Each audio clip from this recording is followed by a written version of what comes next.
का 9वां दिन और 9वें दिन का है और आपको बता दें मुख्यमंत्री दिखाई दे रहे थे और उसी पर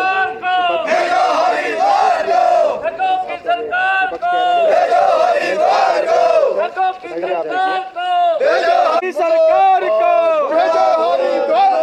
ठगों की सरकार आंकड़े नहीं चलेंगे, नहीं चलेंगे, नहीं चलेंगे, झूठे आंकड़े नहीं चलेंगे, नहीं चलेंगे, नहीं चलेंगे, झूठे आंकड़े नहीं चलेंगे।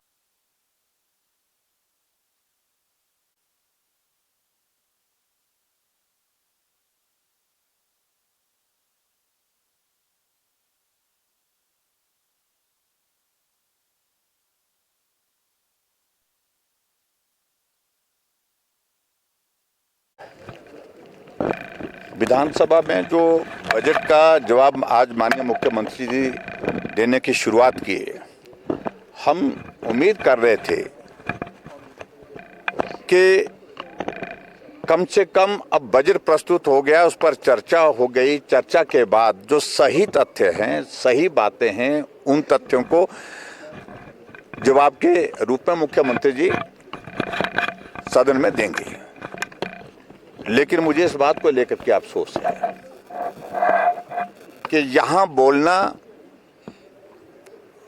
और इस तरह से मुख्यमंत्री को ठीक बात कहना, इसका कोई औचित्य नहीं रह गया है। वो अपनी बात पर अडिग हुए पड़े हुए हैं। उन्होंने बोलना ही गलत है, बोलना ही झूठ है, तथ्य तोड़ मरोड़ करके प्रस्तुत करने हैं।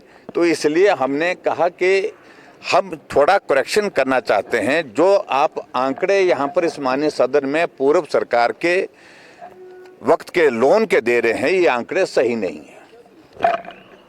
अगर सही मायने में मुख्यमंत्री चाहते कि उनके जवाब को विपक्ष सुने और प्रदेश भी सुने, तो उनको तुरंत अवसर देना चाहिए था, मौका देना चाहिए था, तुरंत बैठना चाहिए था और हमें बोलने का मौका देना चाहिए था। जब विपक्ष की ओर से मैंने बजट पर चर्चा की शुरुआत की, 4 बार मुख्यमंत्री उठे, जबकि उनको जवाब देना था, बाद में भी दे सकते थे, लेकिन हमारी स्पीच को इंटरप्ट करना, डिस्टर्ब करना, उस सारी चीज के लिए योजनाबद्ध तरीके से बीच बीच में उठते रहे। आज जब हमने सिर्फ एक बार उठ करके बात कहने की कोशिश की कि जो आंकड़े आप प्रस्तुत कर रहे हैं ये सही नहीं है, उनको इस बात को लेकर के जानकारी होनी चाहिए। जो वो आंकड़े प्रस्तुत कर रहे हैं कि जो लोन के रूप में भारतीय जनता पार्टी की सरकार ने जो पैसा लिया था, उसका ऋण और किस्तें अदा करने के लिए उनको पैसा दुहाई देना पड़ा। क्या भारतीय जनता पार्टी की 5 साल की सरकार को उनका लोन लिया और जो कर लेने के साथ साथ जो ब्याज था उस पर पैसा देना पड़ा?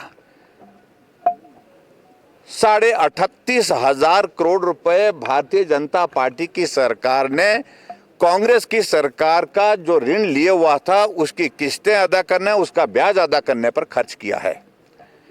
और आज भी मैं इस बात को जिम्मेदारी के साथ कह सकता हूं, विशुद्ध लोन अगर भारतीय जनता पार्टी की सरकार में 5 साल के कार्यकाल के बाद जो था, जिसमें ऋण और ब्याज की किस्तों को काट करके अगर हम उसको विशुद्ध लोन बोलते हैं जिसको, वो था 19,600 करोड़ रुपए। वो अगर आप कैलकुलेट करना चाहें तो उसको कैलकुलेट भी कर सकते हैं।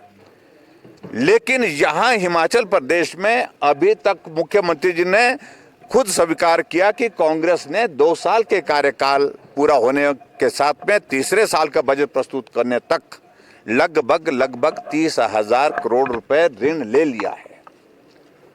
तो अभी तक का हिमाचल प्रदेश का जो ऋण लेने का जो क्रम है, सबसे तेज गति से सबसे ज्यादा अगर ऋण लिया है, अगर 1 लाख करोड़ का ऋण पार हो रहा है कांग्रेस के इस बजट सत्र के समाप्त होने के साथ साथ में, तो उसमें 30% लोन जो जब से हिमाचल प्रदेश बना है, और शुरू मैं कह रहा हूं कि 93 के बाद लोन की शुरुआत की कांग्रेस ने, उसके बाद जो सारा लोन था उसमें से 30% लोन का सिर्फ जो है लक्ष्य जो है वो सुक्खू जी की सरकार ने पूरा किया। यानी कि 30% से ज्यादा लोन इन्होंने लिया है।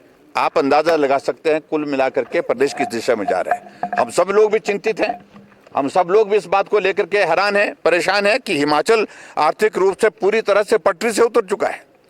अब झूठ बोल करके कोई अर्थ नहीं है, झूठ बोल करके तथ्य ठीक नहीं होंगे, झूठ बोल करके जो है हिमाचल प्रदेश को आप पटरी पर नहीं ला सकते हैं। ऐसी सूरत में मुख्यमंत्री जी को स्वीकार करना चाहिए कि हिमाचल की स्थिति आर्थिक रूप से जो खराब है उसको ठीक करने के लिए हमको सही बात कहनी पड़ेगी और सही काम भी करना पड़ेगा। मित्रों, मैं सिर्फ आप सबके बीच में सिर्फ इतना कहना चाहता हूं कि बजट में जो चर्चा हुई वो सार्थक चर्चा हुई है। विपक्ष की ओर से तमाम मुद्दों को उठाया गया है, लेकिन उसके बावजूद सरकार अड़ी हुई एक बात को लेकर के कि हमने नहीं मानना है, नहीं मानना है, हमने झूठ ही बोलना है, सत्य बोलना नहीं है, तो मैं समझता हूं ये बहुत दुर्भाग्यपूर्ण स्थिति हिमाचल प्रदेश के लिए है। और आज भी हम इस बात को लेकर के हम चाह रहे थे कि हम बीच में बात करें कि जो विमल नेगी जी की जो मृत्यु हुई है उस पर अभी तक जवाब दें, मुझे मालूम नहीं जवाब देंगे कि नहीं देंगे, लेकिन आज भी हमने इस बात को लेकर के स्पष्ट कहा कि हमारी सीबीआई की जांच की मांग है।